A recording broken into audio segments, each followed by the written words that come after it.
क्या आप जानते हैं कि ब्रिटेन की गौरवपूर्ण क्रांति को रक्तहीन क्रांति क्यों कहा जाता है? 1688 ईस्वी में ब्रिटेन में जेम्स द्वितीय का शासन था। वह एक कैथोलिक सम्राट था और साथ ही साथ वह कैथोलिक धर्म का कट्टर अनुयायी था।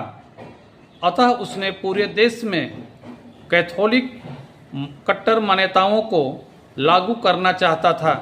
वहीं दूसरी तरफ ब्रिटेन में रहने वाले प्रोटेस्टेंट समर्थक इस बात से नाखुश थे कि देश में धार्मिक कट्टरता फैले, धार्मिक उन्माद फैले। वे देश में लोकतांत्रिक अधिकारों की बहाली की मांग कर रहे थे।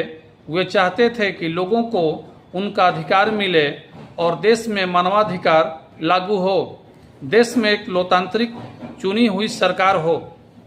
धीरे धीरे देश में कैथोलिक और प्रोटेस्टेंट समर्थकों के बीच छोटी छोटी झड़पें होने लगी।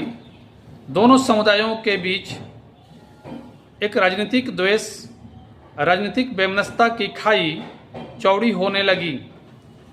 वहाँ के युवा, छात्र और राजनीतिक हस्तियों ने संगठित तौर पर जेम्स द्वितीय के खिलाफ वैचारिक विद्रोह या वैचारिक जन आंदोलन शुरू किया। यह अपने आप में एक बहुत ही अजीबोगरीब घटना थी, क्योंकि उस समय पूरे यूरोप में खूनी क्रांति का दौर चल रहा था। जगह जगह पर विभिन्न देशों के बीच, विभिन्न देशों के आंतरिक भागों में अलग अलग समाज के लोग एक दूसरे के खिलाफ खूनी संघर्ष छेड़े हुए थे। वहीं दूसरी तरफ ब्रिटेन के लोग बिना एक बूंद खून बहाए, बिना किसी सशस्त्र प्रतिरोध के सत्ता परिवर्तन चाहते थे। अतः जेम्स द्वितीय ने इस स्थिति को भांपकर बिना खून बहाए अपनी सत्ता प्रोटेस्टेंट समर्थक विलियम तृतीय और अपनी बेटी मैरी द्वितीय को हस्तांतरित कर दी।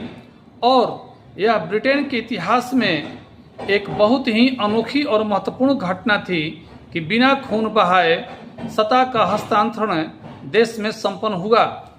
इस सत्ता हस्तांतरण ने आगे चलकर ब्रिटेन में लोकतांत्रिक और चुनी हुई सरकार की सत्ता का मार्ग प्रशस्त किया।